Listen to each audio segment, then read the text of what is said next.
ஐஃபோனை தரையில் போட்டு உடைத்தேன். என்னென்னு பார்க்குறீங்களா? ஆமாங்க, நம்ம சோஃபா சர்வீஸ்க்காக பல வீடுகளில் போவோம். அப்போவும் 2 நாள் 3 நாள் வேலை செய்யும்போது அவங்ககிட்ட ஏதாவது நல்ல காரியங்கள் பேசி அவங்கள்ட்ட நல்ல குணாதிசயங்கள்லாம் கற்றுக்குவோம். சில வீடுகளில் அவங்க சொல்கிற பிரச்சனைகளை கேட்டால், உலகம் இப்படிலாம் இருக்குதா, உலகம் இப்படியெல்லாம் இருக்குதான்ட்டு பிரமிப்பாக இருக்குங்க.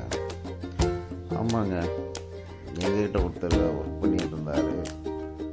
அவர் திடீர்னு ஃபோன் பண்ணி, ஆனால் என் ஃபோனில் ஒய்ஃப் நம்பர்லேருந்து பேசுகிறேன். சரி, உன் ஃபோன் என்னாச்சு?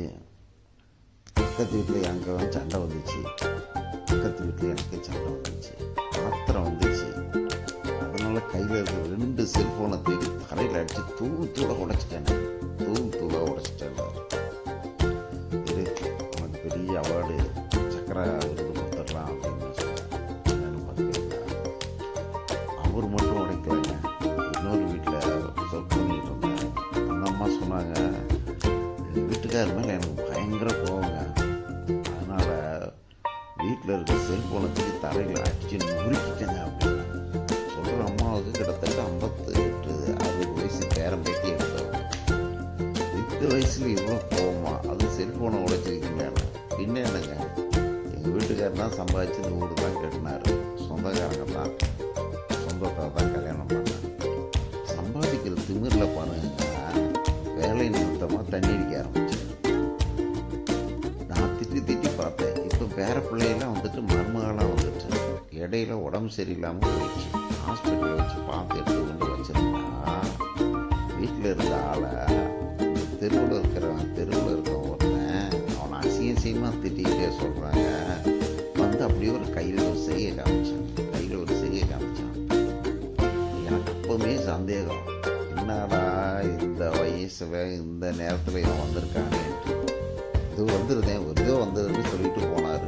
நானும் ஏதோ அர்ஜென்ட்னு பார்த்தா ஆப்பி தண்ணி அடிச்சுட்டு வராங்க. ஒழுங்காக இருக்கும், பிள்ளைங்க இருக்குது, பேரம்பட்டி இருக்குது, உடம்பு சரியில்லாமல் இருக்குது. அந்த கருமாந்தத்து கூட சேர்ந்துட்டு போய் தண்ணி அடிச்சுட்டு வந்தால் என்ன ஆத்திரம் வரும்?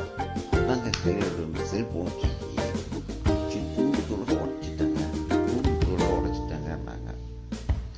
இப்படி இன்னொரு வீட்டுக்கு போனால், எங்கள் வீட்டுக்காரர் ஐஃபோனே உடைச்சிட்டாங்க. பாருங்க, இப்படியெல்லாம் உடைக்கிறாங்களே ஏன்? அவங்களுடைய ஆத்திரத்தை தீர்க்கிறதுக்கு இப்படியெல்லாம் வழியாம்.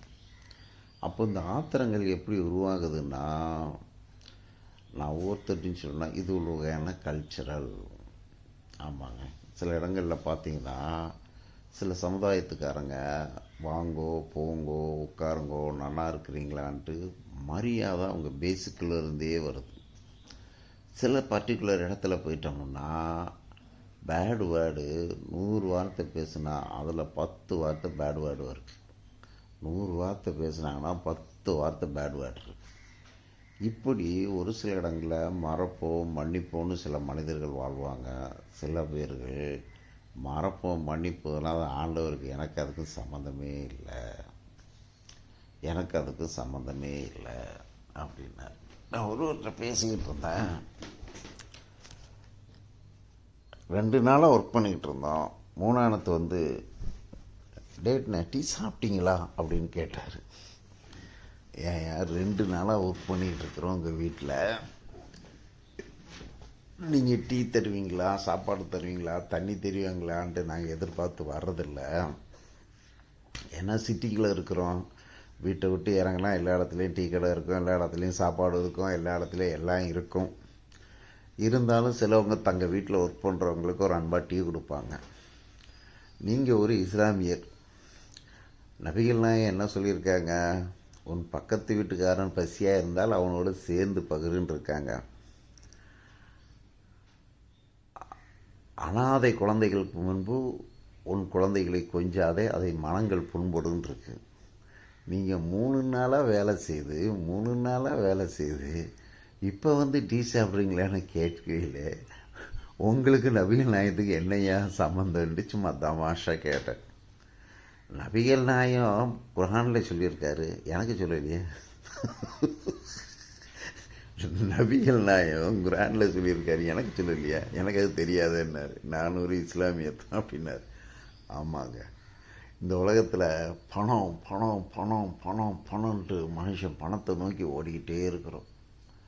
சிலவங்க காலையில் சூரியன் உதித்து சாயந்தரம் வரைக்கும் உழைக்கிறவங்களும் இருக்காங்க. அது ஒரு டைமிங் சாப்பாடு, டைமிங் தூக்கம். சிலவங்க நைட் அண்ட் டே வேலை செய்து பணம் பணம் பணம் சம்பாதிச்சு அந்த பணத்தை சேர்க்குறாங்க. அப்புறம் அந்த பணத்துக்காக சம்பாதிச்சு ஓடி கஷ்டப்பட்டு வர்றதுனால உடம்பு வலி வருது. அந்த உடம்பு வலியை போக்குறதுக்கு நண்பர்களோட சேர்ந்தும் அவங்க எடுத்த மெடிசின் மது. இந்த உடம்பு வலியை போக்குறதுக்கு அவர்களும் அவர்கள் நண்பர்களும் எடுத்த ஆலோசனை மது. இந்த மதுவை குடிச்சிட்டு தண்ணியில் மறந்து குடும்பத்தை இழந்து மரியாதை இழந்து குடும்பத்துக்கு போயிட்டே இருக்கிறாங்க. அப்போது இந்த மதுவில் இருக்கிற பெரும்பாலான சிறு தொழிலாளிகள் அதிக நேரம் உழைக்கிறாங்க. அந்த அதிக நேரம் உழைக்கிறதுனால உடம்பு வலின்னு போகிறாங்க, அடாப்ட் ஆகிடுறாங்க. அதனால் வாழ்க்கைங்கிற ஒரு செட்டப்புள்ள வரும்போது மதம் இம்பார்ட்டன் ஆகுது.